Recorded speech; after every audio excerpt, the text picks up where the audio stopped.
Et je le disais, vous vous définissez, Claire Opère, comme une musicienne soignante. Vous en parlez d'ailleurs dans votre livre, qui est ici et qui s'appelle Le Pansement Schubert, paru en 2020. C'est bien ça. Le constat, c'est de dire que la musique a un réel impact sur la douleur. Tout à fait.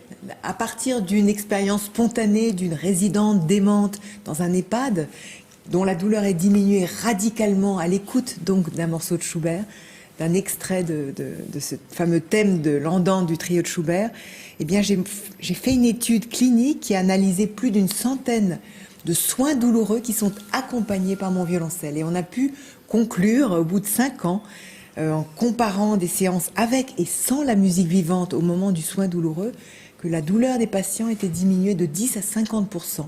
Il y a un réel impact. Il y a un impact réel, évidemment, sur des patients qui sont déjà pris en charge. Il ne s'agit pas d'un... C'est un complément thérapeutique, mais extrêmement puissant, aussi bien sur les patients que sur les soignants, que sur les familles. On l'a vu, vous allez jouer régulièrement auprès de malades dans des établissements de santé. En fait, je travaille depuis 25 ans, à la fois avec des grands autistes, avec des personnes atteintes de démence, et puis avec des patients en fin de vie dans 2 unités de soins palliatifs à Paris. Et comment vous êtes dirigé justement vers, on va dire, cette fonction de musicienne soignante? Qu'est-ce qui vous a attiré là-dedans? Alors je pense qu'il y avait un rêve à la base d'allier le monde de l'art et le monde du soin. C'était les professions de mes 2 parents d'ailleurs. Ma mère était artiste, mon père était médecin.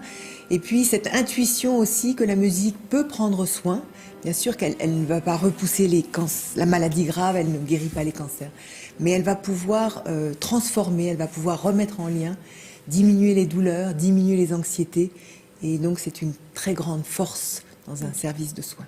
Gabriel. Soigner par la musique ou par des ateliers créatifs de loisirs, c'est quelque chose qui se développe. Est-ce que vous pensez qu'il y a encore du travail à faire là-dessus? Je pense qu'il y a encore beaucoup de travail, bien sûr. Il faut changer les regards. Oui. Mais j'ai eu l'occasion d'intervenir au Parlement récemment pour dire aux parlementaires qu'un violoncelle qui chante dans une structure de soins leur ferait faire de grandes économies. Et vous qui êtes là-dedans depuis plusieurs années, vous voyez l'évolution déjà? Je pense qu'il y a une ouverture parce qu'il y a certaines maladies qui ne peuvent pas être prises en charge du point de vue médicamenteux et que toutes les approches innovantes, créatrices, non médicamenteuses, en fait, peuvent apporter des réponses pour stimuler, pour prendre soin. Et la réponse des parlementaires sur le sujet? La réponse est une grande ouverture. Alors je suppose que ceux qui étaient là étaient intéressés en tout cas.